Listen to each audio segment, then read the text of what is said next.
ৰাজ্যত পুনৰ সংঘটিত জঘন্য কাণ্ড কাৰ্বি আংলঙৰ বৰলাংফেৰত শিশু ধৰ্ষণৰ ঘটনা। দুই লম্পটৰ কামনাৰ বলি হ'ল এটি 8 বছৰীয়া শিশু। সৰস্বতী পূজাৰ সন্ধিয়া কাৰ্বি আংলঙৰ বৰলাংফেৰত সংঘটিত হৈছিল এই লজ্জাজনক ঘটনাটো। দুই লম্পটৰ কামনাৰ বলি হৈ বৰ্তমান ডিফু মেডিকেল কলেজ হাস্পতালৰ চিকিৎসাধীন হৈ আছে শিশুটি। ইফালে অভিযুক্ত ধৰ্ষণকাৰী লালবাবু ৰাম আৰু অজয় গৌৰক আটক কৰি জেললৈ প্ৰেৰণ কৰিছে আৰক্ষীয়ে। সমনীয়াৰ সৈতে ঘৰলৈ উভতাৰ সময়তে দুই নৰপিশাচৰ কামনাৰ বলি হৈছিল শিশুটি। ঘটনাৰ পিছতে শিশুটিৰ পৰিয়ালে বৰলাংফেৰ আৰক্ষী থানাত দাখিল কৰিছিল এজাহাৰ। কিন্তু বৰলাংফেৰ থানাৰ আৰক্ষীয়ে ঘটনাটোক লৈ এক ৰহস্যজনক ভূমিকা গ্ৰহণ কৰাৰ অভিযোগ উত্থাপন হৈছে। আনকি শিশুটিৰ চিকিৎসাৰ ক্ষেত্ৰতো আৰক্ষীয়ে ব্যৱস্থা গ্ৰহণ নকৰাৰ অভিযোগ আদিবাসী ছাত্ৰ সন্থাৰ।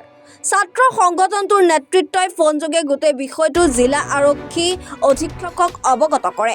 আৰক্ষী অধীক্ষকগৰাকীৰ তৎপৰতাত তাৎক্ষণিকভাৱে দুই শিশু ধৰ্ষণকাৰীক গ্ৰেপ্তাৰ কৰে। দুই পাষণ্ডক দৃষ্টান্তমূলক শাস্তিৰ দাবী জনাইছে আদিবাসী ছাত্ৰ সন্থাই। সমাজক লজ্জানত কৰা এই ঘটনা পোহৰলৈ অহাৰ পিছতেই সম্প্ৰতি জিলাখনত সৃষ্টি হৈছে তীব্ৰ চাঞ্চল্য। এইটো সৰস্বতী পূজা ছোৱালীকেইটা সৰস্বতী পূজা খাব গৈছিলে। সৰস্বতী পূজা সিহঁতে খাই কিনে আহি আছিলে, মানে বজাৰ পৰা ঘৰ আহি আছিলে।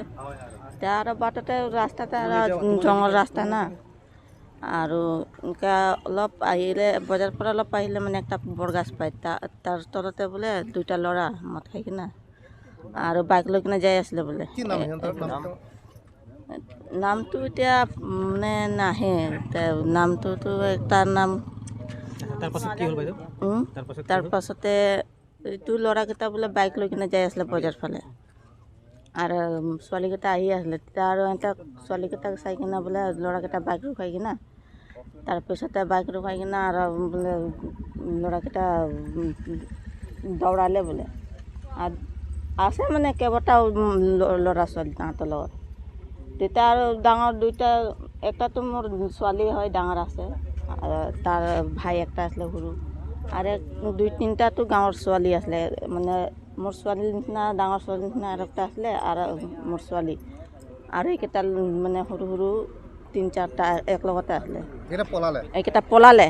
সিহঁতক আৰু একটা ছোৱালী আছে, তাকে বোলে বস্তা লৈ কিনে এই যোনটো ডাঙৰ ল'ৰাটো, বিয়া পাতা ল'ৰাটো, তাকে বোলে বস্তা লৈ কিনে দৌৰাই আছিলে ভৰাবৰ কাৰণে বোলে। তাৰ হাড়ি উৰি চব খুলি দিছে। তেতিয়া বোলে সিটো পলাই গ'ল। মোৰ ছোৱালীৰ কাৰণে কি কৰিছে বোলে, কোচতে উঠাই কিনে লৈ কিনে জংঘল ভিতৰ ফালে উঠাই কিনে লৈ কিনে কিবা কিবি কৰি আছিলে। তেতিয়া আৰু একটা ছোৱালী আছে সৰু মৰু, সি চাইছে বোলে। তাহাঁতে চাই কিনে দৌৰি আহিছে। তেতিয়া স্কুল ফিল্ডতেতো মানুহ ধেৰ না, তেতিয়া আহিছে, হাল্লা কৰিছে। তেতিয়া মানুহ লগে লগে গৈছে। লগে লগে যোৱাৰ পিছতে একটাতো বাইক লৈ কিনে পলালে, একটাতো মানে এনে জংঘল ভিতৰ ফালৰ পৰা ছোৱালীটোকে মানে সিহঁতে আৱাজ পাইছে না, এতিয়া মানুহ আহি আছে, জংঘল ফালৰ পৰা ছোৱালীটোকে আনি কিনে মানে বাটতে পেলাই দিলে, পেলাই কিনে পলাই আছিলে। তেতিয়া আমাতে মানুহ গৈ পাইছে, তেতিয়া তাকে দৌৰাই কিনে ধৰিছে। সেই ঘটনাৰ সন্দৰ্ভত আমি এইটোৱে ক'ব বিচাৰিছোঁ, আদিবাসী ছাত্ৰ সংস্থা হিচাপতে বা আদিবাসী ৰাইজৰ হিচাপত, এটা আদিবাসী জাতিৰ কোনো কথা নহয়। এইটো নাবালিকৰ লগত যিটো ঘটনাটো ঘটি গৈছে, এইটো ধিক্ষাৰ জনাইছোঁ আমি। আৰু যিবিলাক কালপিট আছে সেইকেইটাক মানে উচিত কেপিটেল পানিছমেণ্ট পাব লাগে, আৰু তাৰ তদন্ত অতি শীঘ্ৰে হ'ব লাগে। আপোনালোকে কি গম পাইছিলে? আমি গম পাইছোঁ সেইটো কেছটো হৈ যোৱা 24 ঘণ্টা, 24 নহয় 27 ঘণ্টামানৰ পাছত আমি গম পালোঁ। 3 তাৰিখৰ ঘটনা আমি 3 তাৰিখৰ ঘটনা আমি 4 তাৰিখে গম পাইছোঁ। ঘটনাটো গম পোৱাৰ লগে লগে আমি আৰক্ষী অধীক্ষক মহোদয়ক জনালোঁ যে এনেকৈ আপোনালোকৰ আমাৰ বৰলাংফাৰত এনেকৈ ঘটনাটো ঘটিছে। তাৰ লোকেল পুলিচে যিটো থানাৰ অন্তৰ্গত আছে, তেওঁলোকে ইনিচিয়েট লোৱা নাই। তাৰ লগে লগে SP ছাৰে 3 ঘণ্টাৰ মূৰতে আমাৰ এডিশ্যনেল ছাৰক নেতৃত্বত দিলাই পুলিচ, ডিফুৰ দিলাই OC, ডিফুৰ পুলিচ বিভাগ আৰু এডিশ্যনেল ছাৰৰ মানে নেতৃত্বত এটা টীম গৈ কিনি তেওঁলোকক 4 তাৰিখ ৰাতি ডিফু মেডিকেল কলেজত তেওঁলোকে মানে মই জনা মতে 9:30-10 মানত মোক অফিচাৰে ফোন কৰিলে যে কালপ্ৰিটকেইটাক ধৰি কেইজন আছিল তেওঁলোকে 2জন আছিল নামকেইটা গম পাইছেনে নামকেইটা এজন হৈছে ৰামবাবু চৌহান আৰু এজন হৈছে আপোনাৰ অজয় গড় বুলি তেওঁলোকে কি কৰে সেইটোতো মই নাজানো কিন্তু জানা মতেতো এই যে ৰামবাবু চৌহান আৰু অজয় গড় বুলি আছে দুজনৰ বিয়া পাতা এজনৰ 3টা ল'ৰা ছোৱালী আছে আৰু এজনে ৰিচেণ্টলি মানে বিয়া পাতিছে তাৰ বিয়া পানা নিয়ম হোৱা নাই চাগে কিয় বিয়াই পাতিছে ধৰক ছোৱালী এজনী আনি ঘৰত মাইনাজনী বৰ্তমান ডিফু মেডিকেল কলেজত আছে হস্পিটেলত আছে আপোনালোকে এতিয়া কি দাবী কৰিছে আমি দাবী এইটোৱে কৰিছোঁ যে